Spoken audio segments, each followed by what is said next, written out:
Every form of healthy human contact with Russia, and above all China, is to be encouraged. We have got to see each other as people and not as demons. It seems to me that the great problem we face is not Russia, but war itself. War is the main enemy, and we are not going to fully make sense unless we see that. Unless we fight war, both in ourselves and in the Russians, and wherever else it may be, we are purely and simply going to be wrecked by the forces that are in us. The great illusion is to assume that we are perfectly innocent, peace-loving, and right, while the communists are devils incarnate. I admit they are no angels, and they have been guilty of some frightful crimes against humanity. They are without a doubt a terrible menace, and a permanent one, to the safety and sanity of the human race. I admit also that we must not go to the extreme of condemning ourselves without reason. We have made mistakes and will make more of them, but I hope we can learn to be a bit more realistic about all that, as long as we avoid the biggest mistake of all: plunging the world into nuclear war by any deliberate decision of our own. I think also it is tremendously important for us to work out a collaborative control scheme with the USSR to check on various possible accidents that might trigger a nuclear war. Why is war such a problem to us? I do not pretend to be able to give a reason for everything under the sun. But if I am to be consistent with my own experience and my religious beliefs, as well as with the crying evidence that is all around us, one main reason is our moral decline. As a nation, we have begun to float off into a moral void, and all the sermons of all the priests in the country, if they preach at all, are not going to help much. The ones I am concerned about are the good people, the right-thinking people, who stick to principle all right, except where it conflicts with the chance to make a fast buck. It seems to me that there are dangerous ambiguities about our democracy in its actual present condition. I wonder to what extent our ideals are now a front for organized selfishness and systematic irresponsibility. The shelter business certainly brought out the fact that some Americans are not too far from the law of the jungle. If our affluent society ever breaks down and the facade is taken away, what are we going to have left? Suppose we do have a war and 50 million people are left to tell the tale. What kind of people are they going to be? What kind of life will they live? By what standards? We cannot go on living every man for himself.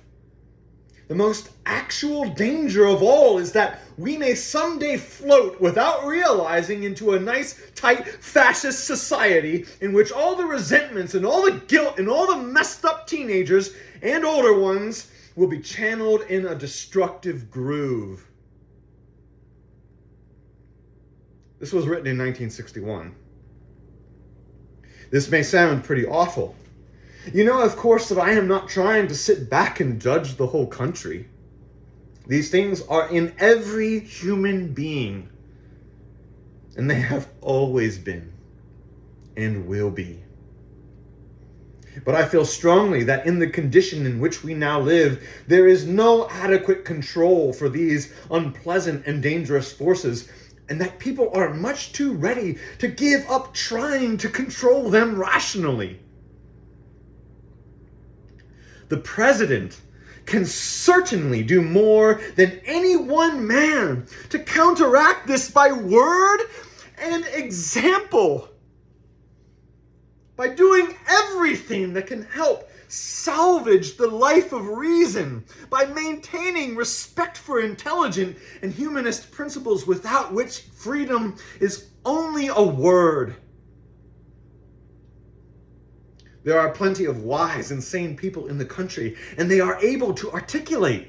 They can do a tremendous amount. I think, for example, of the group at Santa Barbara, the Center for the Study of Democratic Institutions.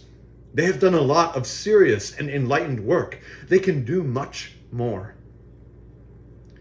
There are people around like Senator Fulbright, who, it seems to me, has the right kind of ideas and works courageously in the right direction.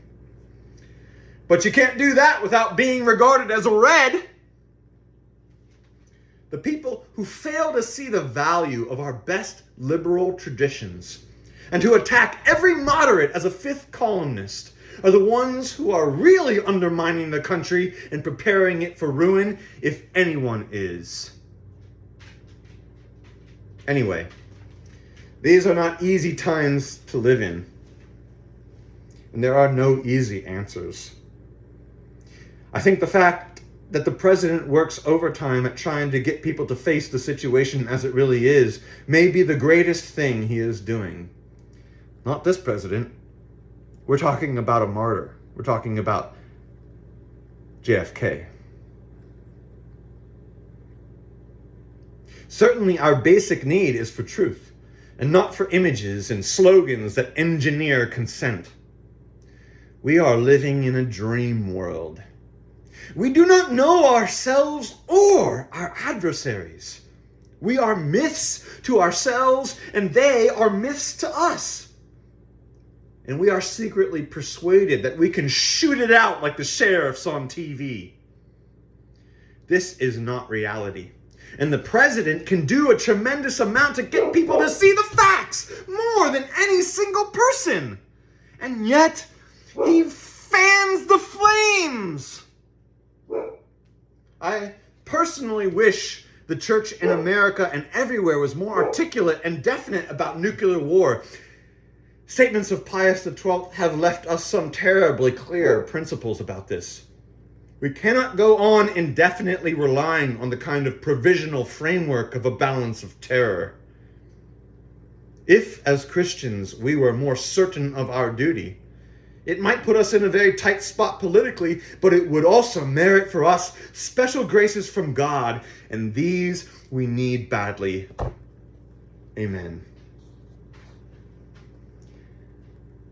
Just the other day, I posted a video, "The Papacy Transcends the Political Divides."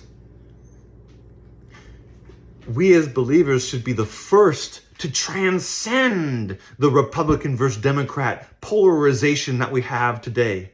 We as Christians, especially Catholics, should be the first to realize that help, that goodness, that works of mercy can come from any person, not just a Christian. And yet, what is it that we're doing today? What witness are we showing? You who continually condemn the magisterium, the papacy, Pope Leo, Pope Francis, who continually condemn your bishops, what are you doing but sowing division on YouTube?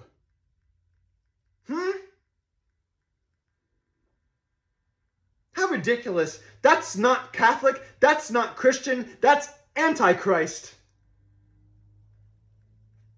May God have mercy on us, and Our Lady bring us peace.